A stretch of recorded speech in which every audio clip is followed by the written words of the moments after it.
Saludos cálidos desde San Diego, California. Warm greetings from the Greater San Diego International Christian Church and the June geographic sector. My name is Sadhvi Monfleur, so it's a French last name. And it's an honor for me to share about the midwives who feared God. We're going to be reading from Exodus chapter 1, verse 17. And just to give you a little bit of a background here, Joseph and his brothers have passed. They're gone. There's a new Pharaoh in Egypt, and the Israelites had grown exceedingly in numbers. And this made the Pharaoh feel intimidated by their growth, by their size, which led him to commanding the Hebrew midwives to start killing all the new baby boys that were born. This is very wicked. Very, very wicked. I have one point for you today. Fear God, obey God. And let's jump right into the scripture. Are you guys with me? Yes. And in verse 17 it says, the midwives, however, feared God and did not do what the king of Egypt had told them to do. They let the boys live. So God was kind to the midwives, and the people increased and became even more numerous. And because the midwives feared God, he gave them families of their own. And this really just warms my heart. Obedience brings blessings. That's the very first thing I got.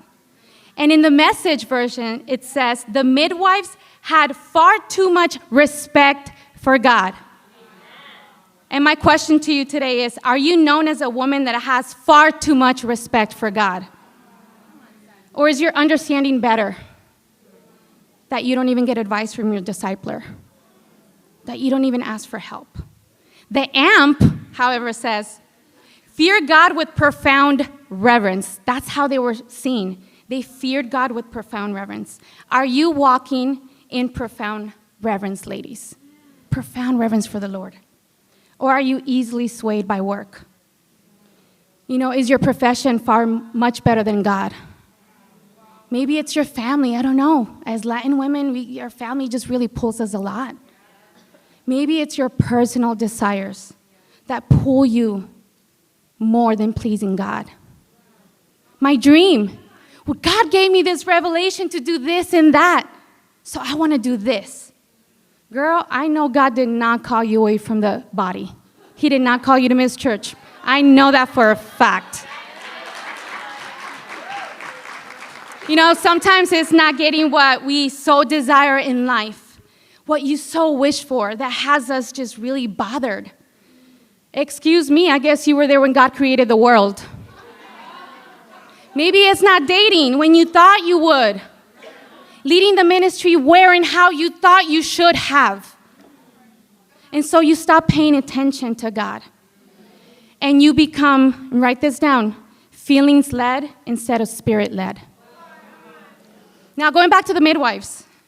They had all the excuses, right? Can you imagine how scared they were? Super scared. Their lives were at stake. Yet their reverence and respect for God drove them to doing even greater things, something that would forever change the lives of everyone in the world. Write this down. Boldness is something you see, not something you say or post on Instagram. I can say the same thing about faith, right? You know, our actions show it when we're going through calamity, hardships. And they had no idea that they would save the prophet who would see God and that would lead them into the promised land. You know, when we study the Bible and we help women, we don't do it because we get a bonus, right? Although I think that if it was based on a bonus, some of us would have been more fruitful this year. I believe that we do it because we're compelled by the cross and we were moved by God and we help women. I believe that. You know, with faith and boldness like this, you too can be part of saving a future women's ministry leader. A shepherdess who will save the marriage of your future children. I believe that. Someone who will help guide you into the promised land. Do you want to be part of that? I do. You know, quick story to close out here. I lived in Dubai and I had the privilege of studying the Bible with many women. You know, I particularly remember studying the Bible with a woman that was born into, Muslim. We had to be very cautious because being involved in her baptism, you know, we would be at risk. And I remember when she was ready for baptism. And I questioned myself. Sadhvi, if you baptize her, what if we get caught? I did ask myself that. Sharia law says that it's punishable by death, both the convert and the one that helped baptize. And I pictured myself dying, not being able to live the wonderful life that I was living. I did picture that. Not being able to say goodbye to my family and my friends. This brought me to tears. Yet in a matter of seconds, my decision was more than clear. I needed to baptize her. I'd rather not live knowing that out of fear, I didn't do my duty, my calling as a disciple of Jesus Christ.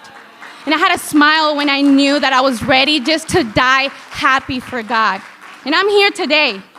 You know, God didn't send me to Dubai for, to kill me out there. He had a greater purpose.